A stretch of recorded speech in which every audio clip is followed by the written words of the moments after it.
Owen Matthews pressed himself into the corner of row 16, coach class, gripping a hospital bill that might as well have been a death sentence.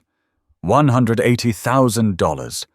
7 years of raising Iris alone, and he still couldn't save her. The train lurched. Metal shrieked against metal. Passengers screamed as the car tilted, luggage raining down from overhead bins. Owen's instincts kicked in, 12 years dormant, but never forgotten. He steadied himself, moved toward the chaos. Then he heard it. A voice from first class, sharp and commanding even through the panic. "Owen!" Owen Matthews. His blood went cold. Nobody on this train knew his name. Nobody should. He pushed through the tangled bodies and saw him. A man in an expensive suit, pinned beneath a fallen beam, blood streaking his silver hair. Their eyes met. Recognition flashed across the stranger's face. "It's you," the man whispered. "After all these years, it's you." And Owen realized the past he'd run from had just caught up. The morning had started like every other morning for the past 7 years. Owen woke at 4 a.m. in the dark of his one-bedroom apartment in South Boston, the radiator clanking its familiar rhythm. He moved quietly through the cramped space, careful not to wake Iris. Her breathing came soft and labored from the pull-out couch they'd converted into her bed. Even in sleep, her small chest rose and fell with effort, each breath a reminder of the ticking clock inside her damaged heart. He made her breakfast scrambled eggs and toast, cut into small pieces the way she liked. He packed her medications into the daily pill organizer, color-coded by time of day. Blue for morning, yellow for afternoon, red for night. The routine was automatic now, muscle memory built over thousands of mornings just like this one. He folded her favorite blanket, the one with the faded cartoon bears she'd had since she was born, the one Sarah had wrapped her in on that last day, before everything went dark. Owen pushed the thought away. He had learned not to live in the past, even though the past lived in him like a scar that never quite healed. He glanced at the hospital bill on the kitchen counter, the latest in a stack of medical documents that had become his life's paperwork. $180,000 for the surgery Iris needed to survive past her 8th birthday. He had $1,200 in his savings account. He made $15 an hour doing overnight maintenance at a warehouse. The math was simple. The math was impossible. At 5:30, he walked 3 blocks through the December cold to Mrs. Kowalski's apartment. The elderly woman answered the door in her bathrobe, her face creased with sleep, but warm with that grandmother's smile she saved for Iris. "How's our girl today?" she asked, and Owen managed a smile he didn't feel. "Sleeping. I made her breakfast. Meds are on the counter." Mrs. Kowalski squeezed his arm, her hand thin and spotted with age. "She'll be okay, Owen. God doesn't give us more than we can handle." Owen nodded, because it was easier than saying what he really thought, that God had given him exactly more than he could handle, and he was drowning.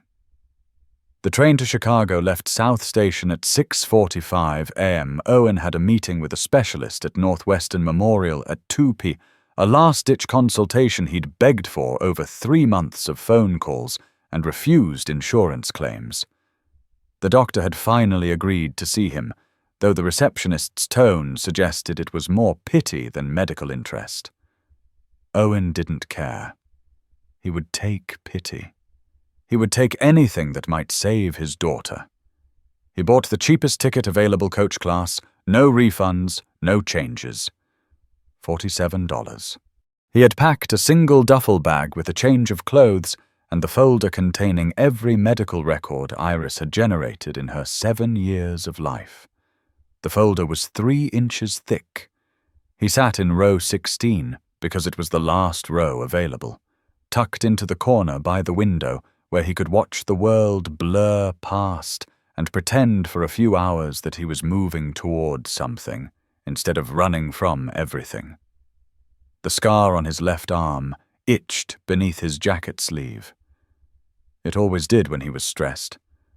The keloid tissue ran from his wrist to his elbow, a thick rope of damaged skin that pulled tight when he flexed his hand. 12 years old now. 12 years since the night that had divided his life into before and after. He rubbed it absently, staring out at the industrial wasteland of Connecticut rolling past. 12 years since he had been 25 and stupid enough to think heroism mattered. 12 years since he'd learned that doing the right thing could cost you everything. The train was half empty, the way trains always were on weekday mornings in December. Across the aisle, a young woman typed furiously on a laptop, her face bathed in blue screen light. 2 rows ahead, an older couple dozed against each other, their heads touching in that unconscious intimacy of decades together. Owen felt the familiar ache of loneliness settle over him like a weight. Sarah had been gone for 7 years, but sometimes the missing felt fresh as yesterday. Sometimes he could still smell her perfume. Sometimes he still reached for her side of the bed, before remembering there was no bed, no side, no her. He pulled out the hospital bill and stared at it for the 100th time, as if the numbers might magically rearrange themselves into something manageable. They didn't. $180,000. The surgery had to happen within 6 weeks, or Iris's damaged mitral valve would deteriorate past the point of repair. 6 weeks. 42 days. He had called every charity, every foundation, every church in the greater Boston area. He had started a crowdfunding page that had raised $3,000 before stalling. He had sold everything he owned that had any value: Sarah's engagement ring, his father's vintage record collection, the truck he'd rebuilt in high school. It wasn't enough. It would never be enough. The conductor came through calling for tickets. Owen handed over his phone with the digital confirmation, and the man scanned it with barely a glance. "Chicago, huh? Long ride." Owen nodded. "Got business there?" The conductor was just making conversation, filling the silence the way people did on long train rides. Owen gave the answer he'd prepared. "Doctor's appointment." The conductor's face shifted into that particular expression of sympathy people wore when they sensed tragedy, but didn't want details. "Hope everything works out for you, buddy." He moved on, and Owen returned to his vigil at the window. Up ahead in first class, a world away from row 16, Harrison Caldwell sat in a leather seat that probably cost more than Owen's monthly rent. Owen couldn't see him, didn't know he existed. But the universe was already pulling them together like magnets with opposite poles, drawn by a force neither man understood yet. Harrison was on his phone, barking orders to someone about a board meeting that couldn't be rescheduled. "I don't care if it's Christmas week." Make it happen. His assistant Vanessa sat across from him, taking notes on her tablet, her face carefully blank in that way assistants learned when working for powerful men. Harrison Caldwell was 62 years old and worth $2.3 billion. He had built Caldwell Industries from a small manufacturing firm into a technology empire that spanned 3 continents. He was ruthless, brilliant, and utterly alone in the way that powerful men often were. His wife had left him 8 years ago, tired of being married to a corporation. His son Noah lived in London, running the European division, and called once a month out of obligation rather than affection. Harrison told himself he didn't care. He told himself that success was its own reward, that legacy mattered more than love. But sometimes, late at night in his penthouse office, he pulled out an old photograph from his wallet. A boy, 15 years old, grinning at the camera with that invincible confidence of youth. The photo was 12 years old now, taken 3 weeks before the accident that should have killed him. Harrison kept it because it reminded him of the only time in his life he had been truly powerless, the moment he thought he'd lost everything that mattered. Someone had saved Noah that day. Some anonymous hero who'd pulled his son from a burning train car and disappeared into the chaos before Harrison could even learn his name. 12 years of searching. 12 years of private investigators and dead ends and newspaper archives. The transit authorities' records from that day were a mess half destroyed in the explosion, the other half lost in bureaucratic reshuffling. All Harrison knew was that a young maintenance worker, early 20s, had been hospitalized with severe injuries after the rescue. No name, no follow-up. Just a ghost who'd given him back his son and then vanished like smoke. Harrison had built a scholarship fund in the mystery rescuer's honor. He'd donated millions to first responder organizations, but none of it filled the hole of not knowing, of carrying a debt he could never repay. The train rattled over a bridge, and Harrison glanced out at the frozen river below. Vanessa was saying something about the schedule, but he wasn't listening. He was thinking about Noah, about the phone call they'd had last night. Stiff. Formal. His son asking about quarterly projections instead of asking how his father was doing. Harrison had built an empire but lost his family in the process, and no amount of money could buy back the years he'd missed while chasing the next deal, the next merger, the next billion. The train began to slow as it approached a switching station near Hartford. Nothing unusual, just the normal rhythm of rail travel. But then came the sound, a metallic screech that didn't belong, too high and too sharp. The engineer's voice crackled over the intercom, tight with barely controlled panic. "Everyone stay in your seats. We're experiencing a mechanical issue." The train lurched sideways.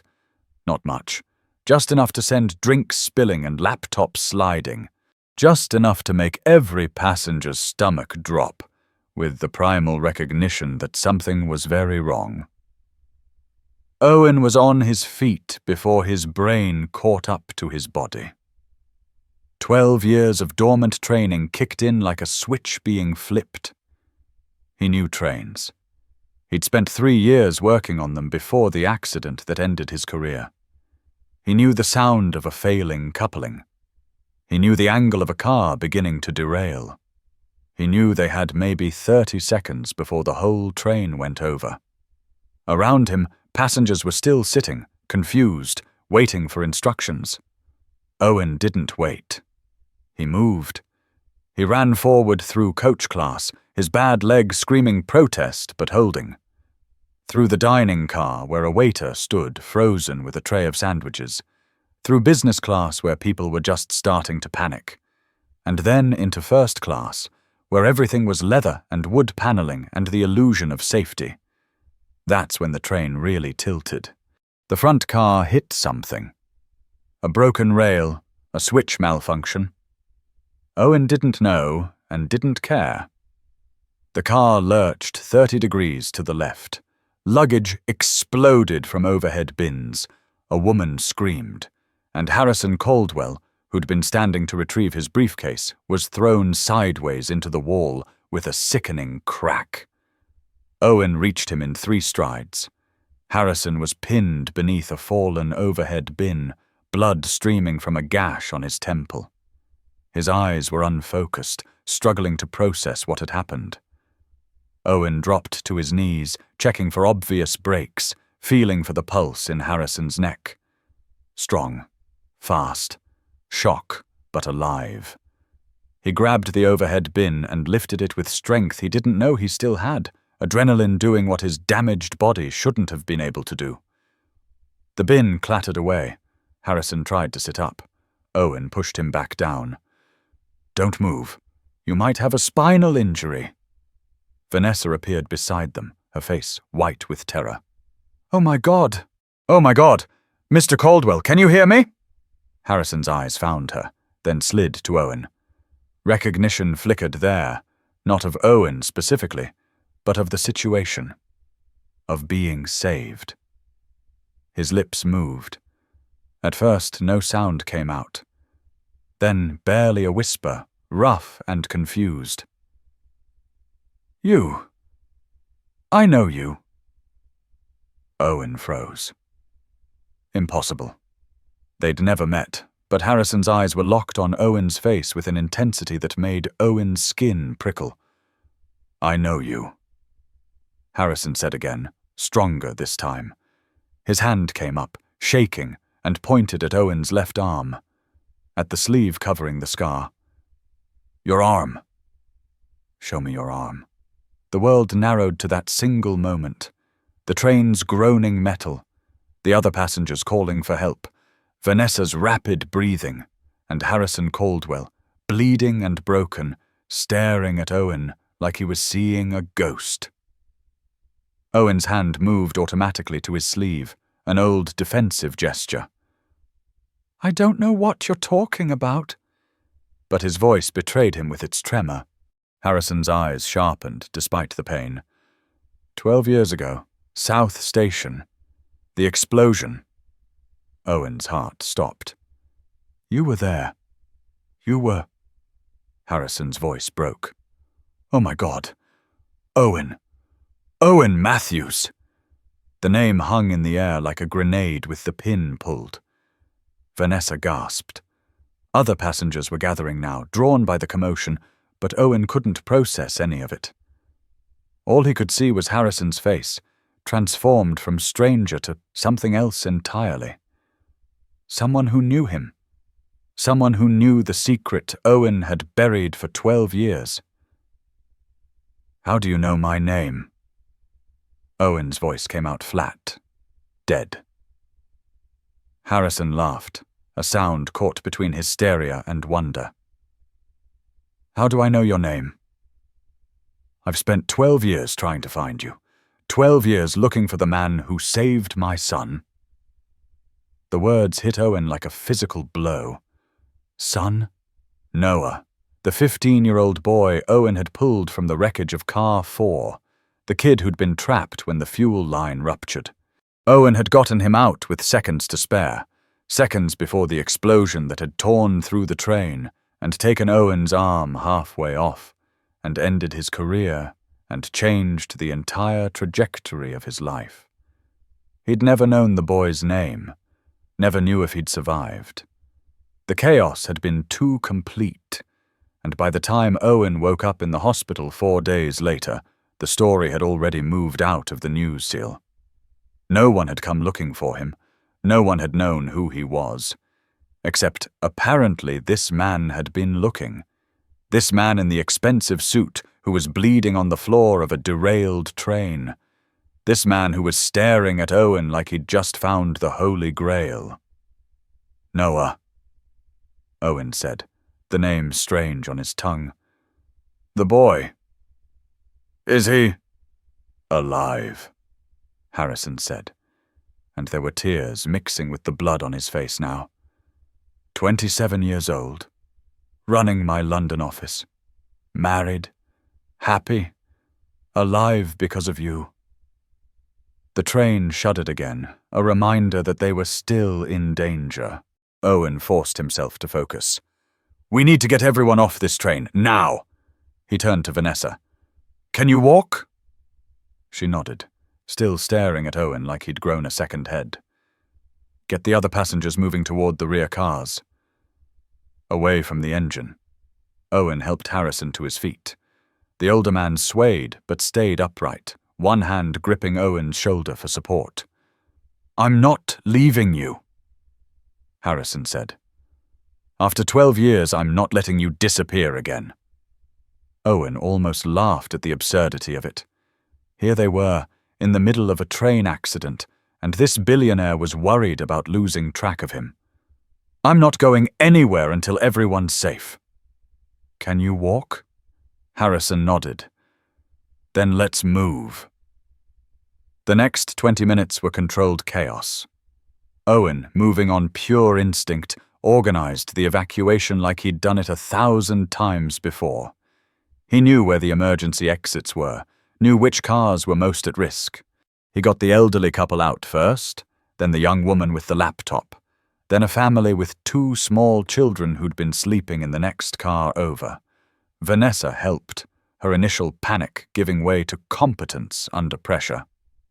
And Harrison, despite the head injury and the blood still trickling down his face, stayed by Owen's side, helping people navigate the tilted floor and the jammed doors. By the time the emergency crews arrived, all 47 passengers and 3 crew members were standing in the snow beside the tracks, cold but alive. The train sat at a crazy angle, its front 2 cars derailed but miraculously still upright. It could have been so much worse. Owen had seen worse. He stood apart from the group, shaking with adrenaline crash, watching the paramedics swarm over the scene. His leg was on fire, the old injury screaming from the exertion. His hands were scraped and bleeding from prying open the emergency door, and his mind was reeling from the impossible collision of past and present. Harrison refused the stretcher the paramedics tried to give him. He let them clean and bandage the head wound, let them check his vitals and shine lights in his eyes. But his gaze never left Owen. When the paramedics moved on to the next patient, Harrison walked over to where Owen stood in the snow, and the 2 men faced each other in the white silence of a Connecticut winter. "Tell me," Harrison said quietly. "Tell me what happened after you saved Noah. Why did you disappear?" Owen looked at this stranger who knew his name, this powerful man who'd spent 12 years searching for him, and felt the weight of all that buried history pressing up from inside. "I didn't disappear. I was in the hospital for 4 months. 17 surgeries on my arm and leg. Lost my job because I couldn't pass the physical anymore. Lost my health insurance 6 weeks into recovery. Burned through my savings by month 3. The words came out flat, factual, empty of emotion, because if he let the emotion in, he'd break. By the time I got out, the world had moved on. I moved on too. Harrison's face was stricken. "I looked for you. I swear to God, I looked everywhere. The transit authority, the hospitals, police reports. No one could tell me who you were. The records were destroyed in the explosion." Owen nodded. "I know. I saw the news coverage. Mystery hero saves teen in train explosion. They never found my paperwork because it burned up in car 3. I was a trainee, only 3 weeks on the job. I wasn't in the main system yet." He paused, rubbed his scar through his jacket. "Part of me was glad. I didn't want to be anyone's hero. I just wanted to survive." "And did you?" Harrison asked. "Survive?" The question was more complicated than it seemed. Owen thought about the years after the accident, the disability payments that barely covered rent, the minimum wage jobs he cycled through when his body allowed, meeting Sarah at a diner where they both worked night shifts, falling in love with a woman who saw past his scars, getting married at City Hall with 2 witnesses pulled in from the street, Sarah getting pregnant despite the doctors saying her heart condition made it dangerous, Iris being born while Sarah's heart gave out. 7 years of being a single father to a little girl who was dying by inches from the same congenital defect that had killed her mother. "I survived," Owen said finally. "I have a daughter. Iris. She's 7. Harrison's expression shifted, some of the intensity giving way to warmth. "That's wonderful." Owen laughed, bitter and sharp. "She's dying." "Same heart condition that killed her mother during childbirth. She needs surgery that costs $180,000. I have $1,200 in the bank." He pulled the crumpled hospital bill from his pocket and held it up like evidence. "So yeah, I survived. But barely. And not for much longer if I can't figure this out." The silence stretched between them, filled only with the distant sound of emergency radios and the crunch of boots in snow. Harrison stared at the bill in Owen's hand, then at Owen's face, then back at the bill. When he spoke, his voice was rough with emotion. "Let me help." Owen shook his head before the words were even fully out. "No. Owen." "No," Owen said again, harder. "I didn't save your son for a reward. I didn't save him so I could collect on it 12 years later. I saved him because it was the right thing to do, because no one else was going to, because that's what you do when you see someone who needs help." Harrison took a step closer. "This isn't a reward. This is a father helping another father save his child. This is me trying to repay a debt I've carried for 12 years. Owen felt his control cracking. "You don't owe me anything." "No, a living is payment enough. I don't want your money. I don't want to be your charity case. I want—" His voice broke. "I just want my daughter to live. But not like this. Not by cashing in on something I did because it was right." "Then what do you want?" Harrison's voice was gentle now, almost pleading. "Tell me what you want, and I'll make it happen." Owen closed his eyes. What did he want?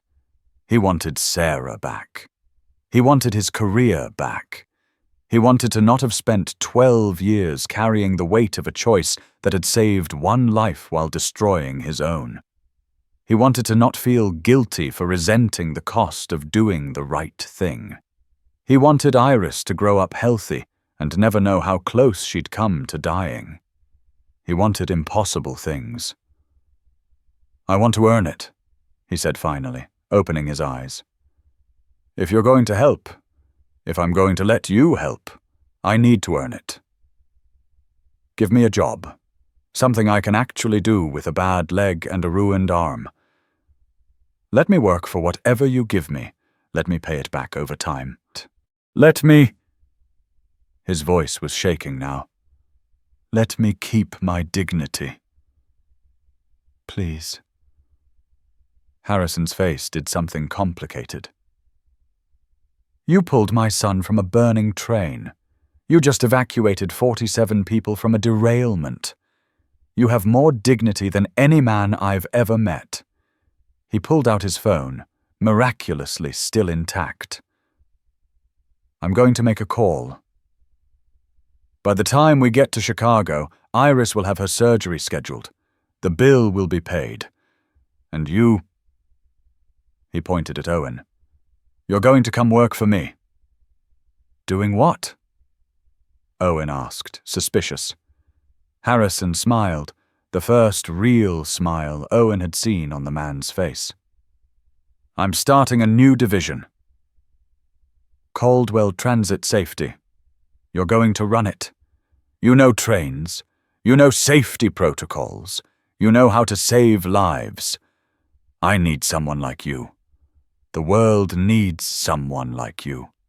Owen stared at him, waiting for the catch, the angle, the thing that would turn this miracle into another disappointment. "What's the salary?" "Whatever you need it to be," Harrison said simply. "Enough to support Iris. Enough to rebuild. Enough to stop drowning." The fight went out of Owen all at once. He sat down in the snow, right there beside the derailed train, and put his head in his hands. 12 years. 12 years of running from the past, of trying to survive, of carrying the weight alone. And here was this man, this stranger who wasn't a stranger, offering him a way out, offering him a life. Owen felt the tears come and didn't try to stop them. He cried for Sarah, for Iris, for the 25-year-old version of himself who'd thought heroism was simple, for all the years in between.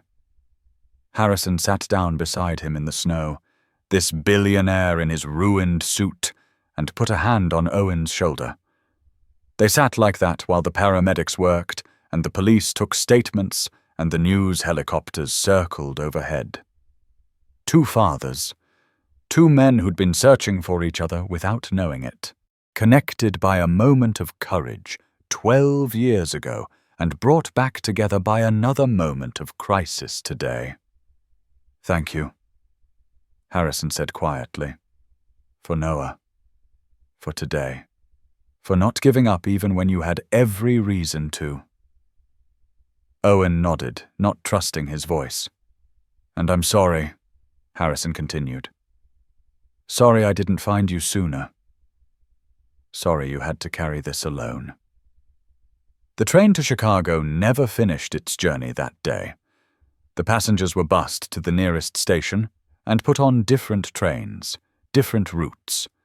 But Owen and Harrison rode together in the ambulance to Hartford Hospital, where Harrison insisted Owen get checked for injuries, despite Owen's protests that he was fine. Vanessa came too, making phone calls the entire ride, her initial shock giving way to that ruthless efficiency that made her invaluable. By the time they reached the hospital, she'd already rescheduled Harrison's meetings, contacted Noah in London to let him know his father was okay, and started the process of setting up the new Transit Safety Division. At the hospital, while doctors fussed over Harrison's concussion and stitched the gash on his temple, Harrison made the calls that would change Owen's life. First to Northwestern Memorial in Chicago, where a very confused cardiac surgeon suddenly found himself talking to Harrison Caldwell about a 7-year-old girl named Iris Matthews who needed immediate surgery. "Whatever it costs, bill me directly, and I want your best team on this, your absolute best." Then to his lawyers, setting up the employment contract. Then to his real estate people, because Owen and Iris would need a place to live that wasn't a 1-bedroom walk-up in South Boston. Owen sat in the waiting room, listening to all of this happening around him, and felt like he was watching someone else's life unfold. It was too fast, too much, too impossible to be real. But when Harrison came out of the examination room with a bandage on his head and determination in his eyes, it became real. "Call Mrs. Kowalski," Harrison said. "Tell her to bring Iris to Chicago. Northwestern has a room ready. Surgery is scheduled for tomorrow morning." Owen's hands shook as he pulled out his phone.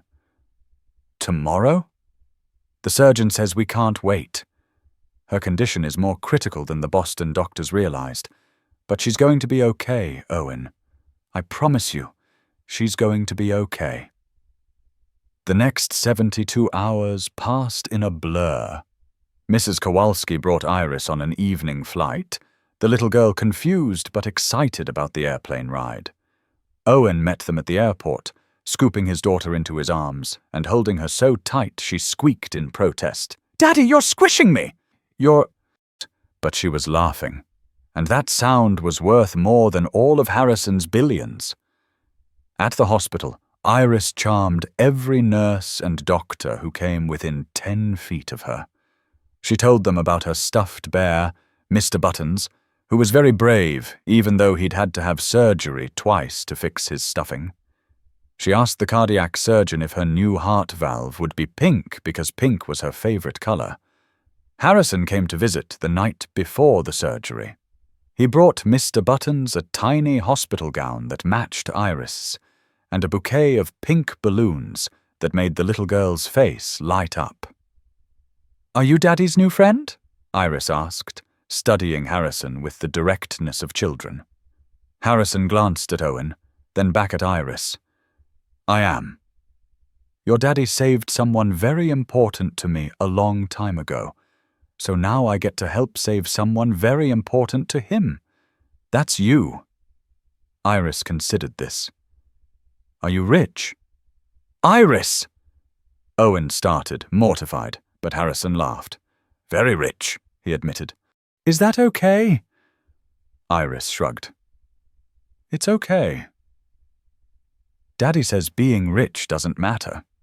Being kind matters. She looked at the balloons. But being rich and kind is probably best. The surgery took 6 hours.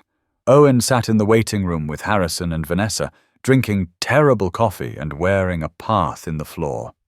Harrison told him about Noah, about the boy who'd grown into a man who ran a multi-million-dollar division with ruthless efficiency.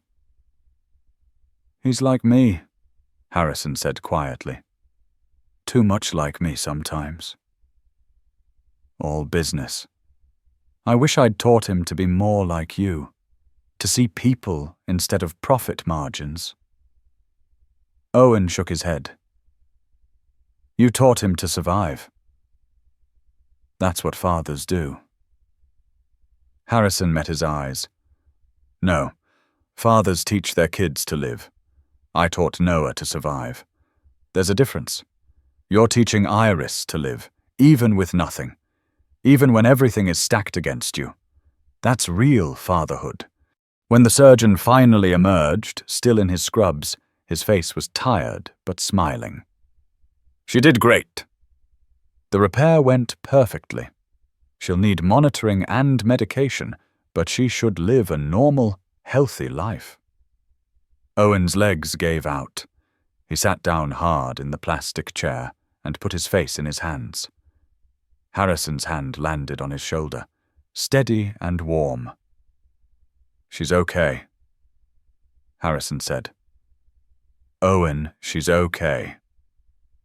And Owen nodded and cried and laughed all at once, the relief so overwhelming it felt like drowning in reverse. 3 days later, Iris was sitting up in her hospital bed, eating cherry popsicles and teaching Vanessa how to play Go Fish. Her color was better than Owen had seen in months.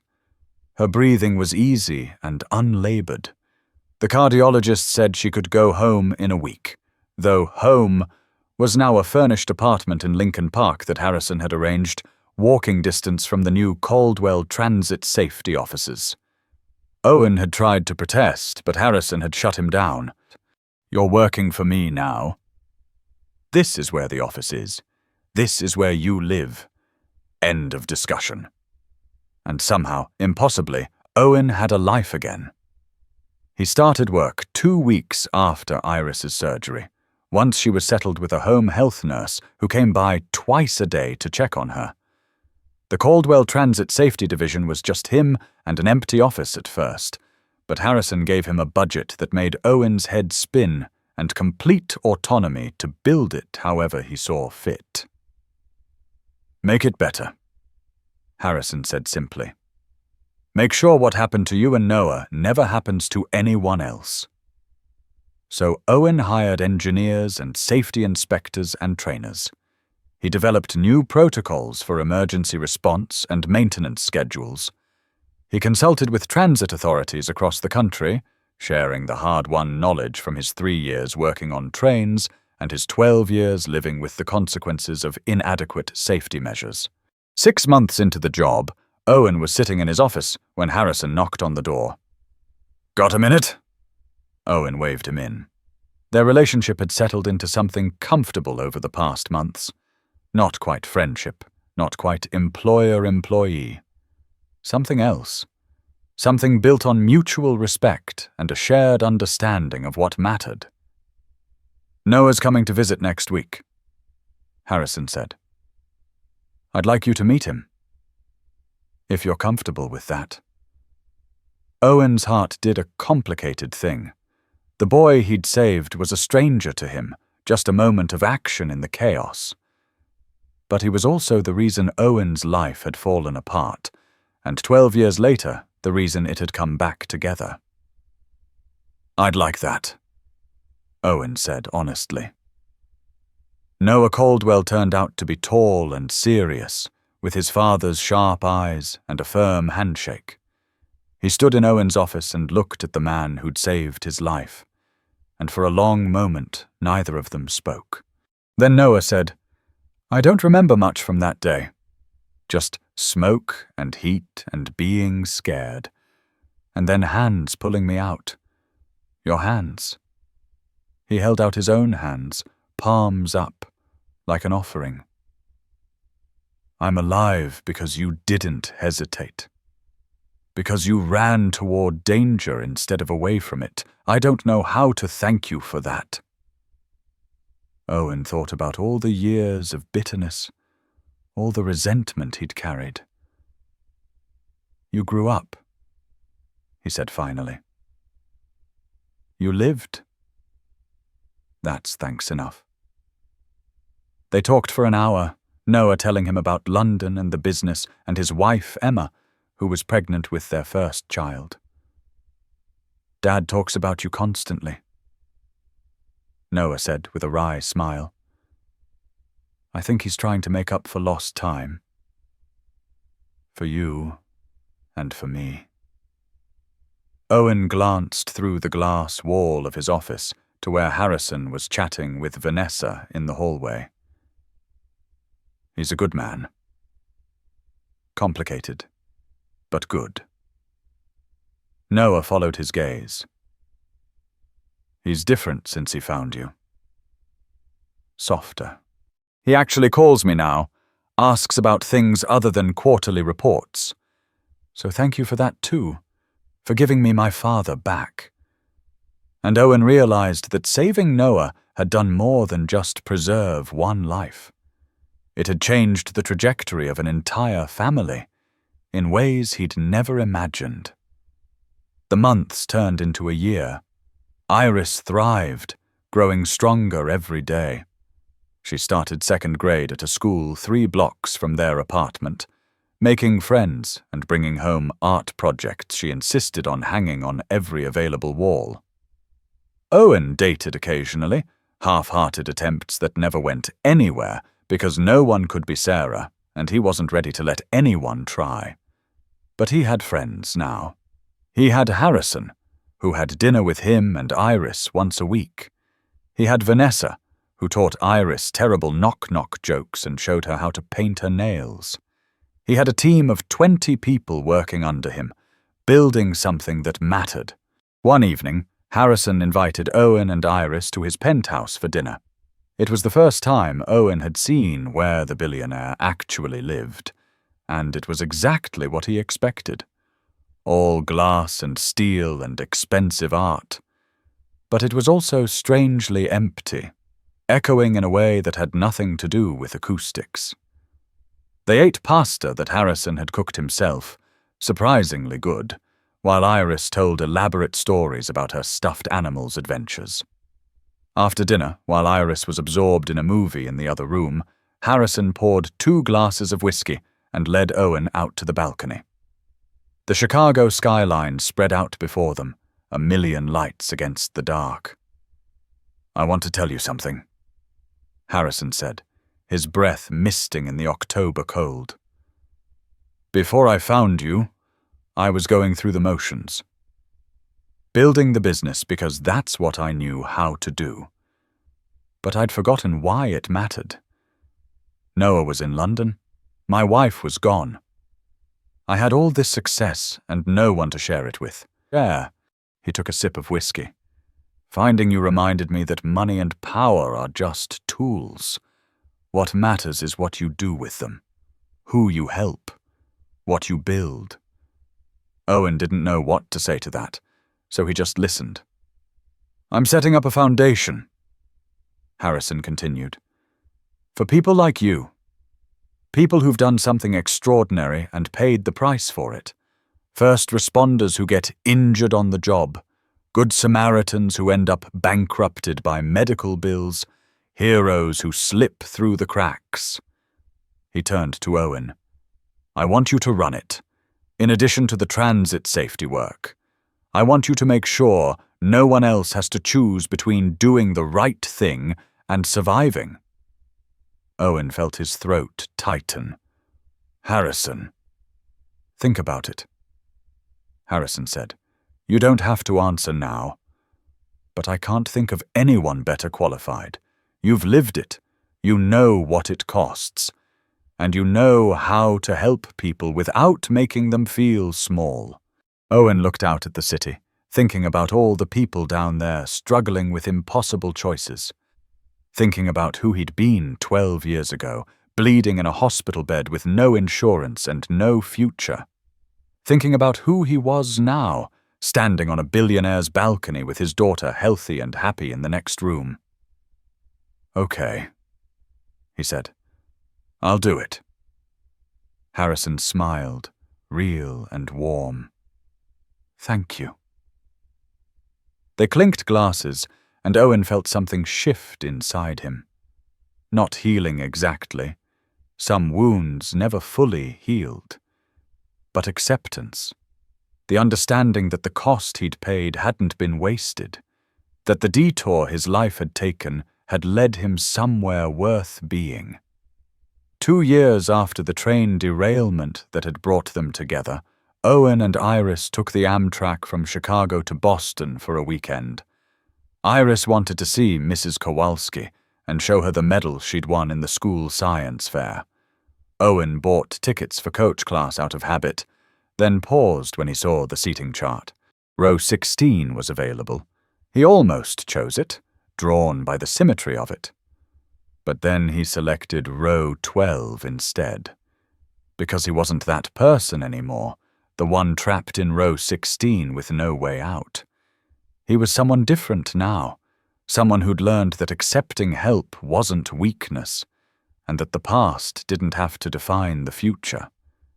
They settled into their seats, Iris bouncing with excitement about the trip. "Daddy, can we get hot chocolate from the dining car?" Owen smiled. "Sure, sweetheart."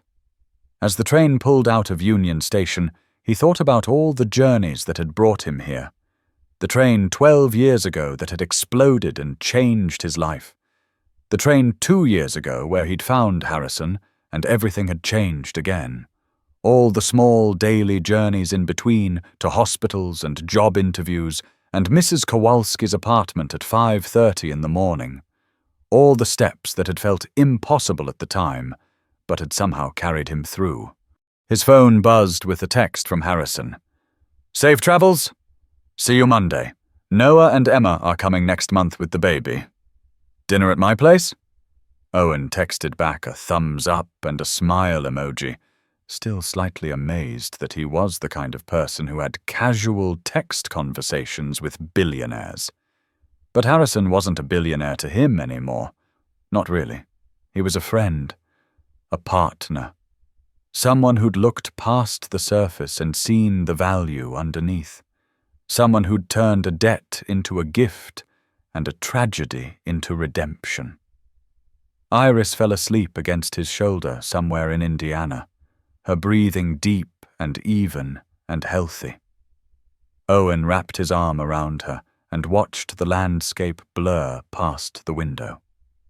Farmland and small towns and the vast, complicated country they called home. He thought about all the invisible people in all those towns, the ones struggling and surviving and doing their best with what they had. The ones who made small, heroic choices every day that no one ever noticed. The foundation would help some of them. The transit safety work would protect others. It wasn't enough to save everyone, but it was something. It was a start. The scar on his arm didn't itch anymore.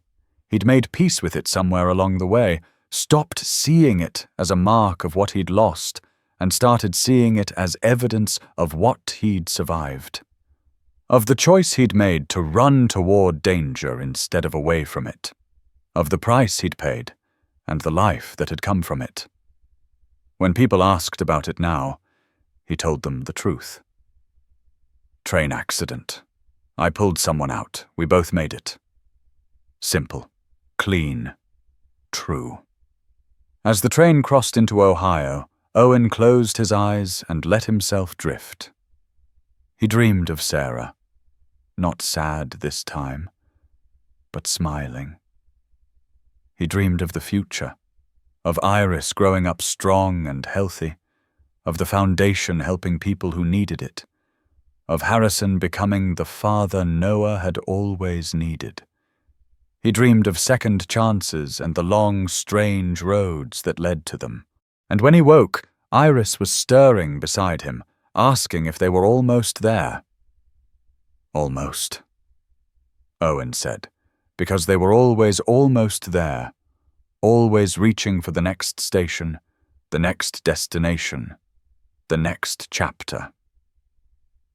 But we've got time. We've got all the time we need. The train rolled on through the American heartland, carrying them forward into whatever came next.